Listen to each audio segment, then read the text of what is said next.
കോഴിക്കോട് പുതുപ്പാടി സുബൈദ കൊലപാതകത്തിൽ പ്രതി ആഷിഖിനായ അന്വേഷണ സംഘം ഇന്ന് കസ്റ്റഡി അപേക്ഷ നൽകും. കൃത്യം നടത്തുന്ന വേളയിൽ ലഹരി ഉപയോഗിച്ചിരുന്നതിനാൽ മൊഴിയെടുപ്പ് ഉൾപ്പെടെ പൂർത്തിയാക്കാൻ സാധിച്ചിരുന്നില്ല.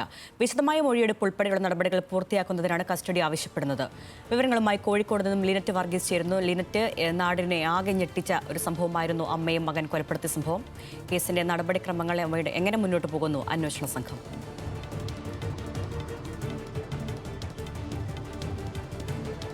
അരുണ്യ, തീർച്ചയായും നാടിനെ നടുക്കിയ സംഭവമായിരുന്നു. അതായത് ഈ ഒരു ലഹരിയുടെ ആസക്തി മൂലം ഡി അഡിക്ഷൻ സെന്ററിലായിരുന്ന ആഷിക്ക് നാട്ടിലെത്തിയപ്പോൾ, മാതാവിനെ കാണാൻ വേണ്ടി നാട്ടിലെത്തിയപ്പോഴാണ് സ്വന്തം മാതാവിനെ, അതായത് സുബൈദയെ കൊലപ്പെടുത്തിയത്.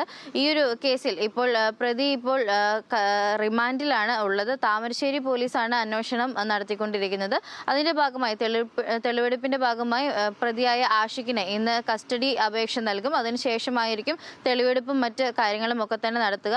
പ്രതി ആ ഒരു സമയത്ത് ലഹരി ഉപയോഗിച്ചതായിരുന്നതായിട്ടാണ് ഈ പ്രാഥമിക വൈദ്യ പരിശോധനയിൽ വ്യക്തമായിരിക്കുന്നത്.